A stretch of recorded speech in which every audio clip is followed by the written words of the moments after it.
ಹೊಸ C M ಅವರು ಬಂದು ಆಡಳಿತ ಚಲೋ ಮಾಡ್ತಾರಂದ್ರೆ ಒಂದು ಸಚಿವ ಸಂಪುಟನ ನಿರ್ವಹಣೆ ಮಾಡೋಕ್ಕಾಗ್ತಾ ಇಲ್ಲ ಅಂತೇಳಿ ಇನ್ನೊಬ್ರು ಖಾತೆ ತೆಗಿತಾ ಇದ್ದಾರೆ, ಮಾಡ್ಕೊಂಡು ಹೋಗ್ತಾ ಇದ್ದಾರೆ. ಹಿಂಗಾದ್ರೆ ಹೆಂಗೆ? ಈಗೆಲ್ಲ 2 ವರ್ಷ 3 ವರ್ಷ ಬರೀ ಏನಂತಾರ ಕುರ್ಚಿ ಗುದ್ದಾಡ್ದಾಗ ಹೋಯ್ತು, ಈಗ ಮತ್ತೆ ಅದೇ ನಡೀತಾ ಇದೆ ಅಂತ. ಇದು ಮೇಲ್ನೋಟಕ್ಕೆ ಅಧಿಕಾರ ಹಸ್ತಾಂತರ ಭಾಳ ಸುಗಮವಾಯಿತು ಅನ್ನುವಂಥದ್ದು ಕಾಣ್ತದೆ.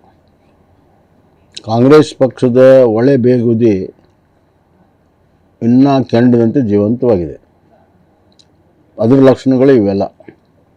ಎರಡನೇದಾಗಿ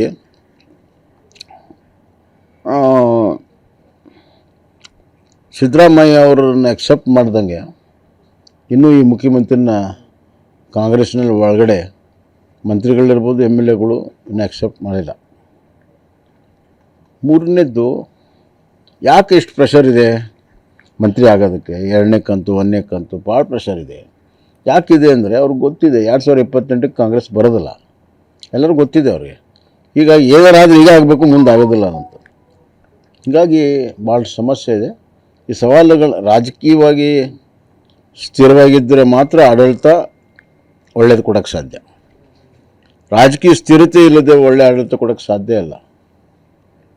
ಹೀಗಾಗಿ ಈ ರಾಜಕೀಯ ಸವಾಲನ್ನು ಯಾವ ರೀತಿ ಶಿವಕುಮಾರ್ ನಿಭಾಯಿಸ್ತಾರೆ ಅನ್ನೋದು ಕಾದು ನೋಡಬೇಕಾಗಿದೆ. ಟ್ರಬಲ್ ಶೂಟರ್ ಅಂತಾರೆ.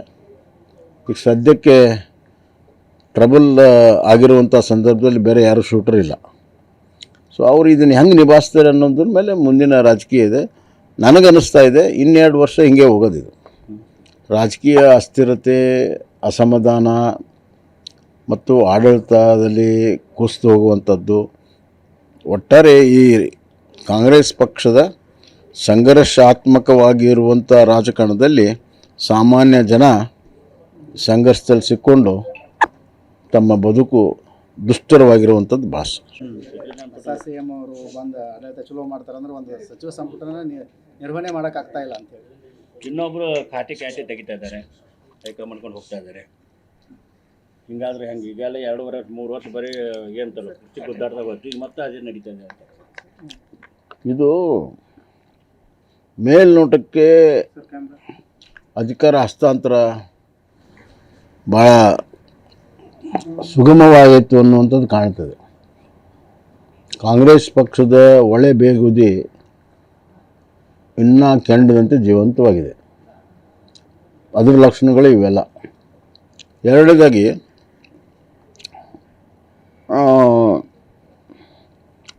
ಸಿದ್ದರಾಮಯ್ಯ ಅವರನ್ನು ಅಕ್ಸೆಪ್ಟ್ ಮಾಡ್ದಂಗೆ ಇನ್ನೂ ಈ ಮುಖ್ಯಮಂತ್ರಿನ ಕಾಂಗ್ರೆಸ್ನಲ್ಲಿ ಒಳಗಡೆ ಮಂತ್ರಿಗಳಿರ್ಬೋದು, MLAಗಳು ಇನ್ನೂ ಅಕ್ಸೆಪ್ಟ್ ಮಾಡಿಲ್ಲ. ಮೂರನೇದ್ದು, ಯಾಕೆ ಇಷ್ಟು ಪ್ರೆಷರ್ ಇದೆ ಮಂತ್ರಿ ಆಗೋದಕ್ಕೆ? 2ನೇ ಕಂತು 1ನೇ ಕಂತು ಭಾಳ ಪ್ರೆಷರ್ ಇದೆ. ಯಾಕಿದೆ ಅಂದರೆ ಅವ್ರಿಗೆ ಗೊತ್ತಿದೆ 2028ಕ್ಕೆ ಕಾಂಗ್ರೆಸ್ ಬರೋದಿಲ್ಲ, ಎಲ್ಲರಿಗೂ ಗೊತ್ತಿದೆ ಅವ್ರಿಗೆ. ಈಗ ಏನಾರಾದರೂ ಈಗ ಆಗಬೇಕು, ಮುಂದೆ ಆಗೋದಿಲ್ಲ ಅಂತ. ಹೀಗಾಗಿ ಭಾಳ ಸಮಸ್ಯೆ ಇದೆ.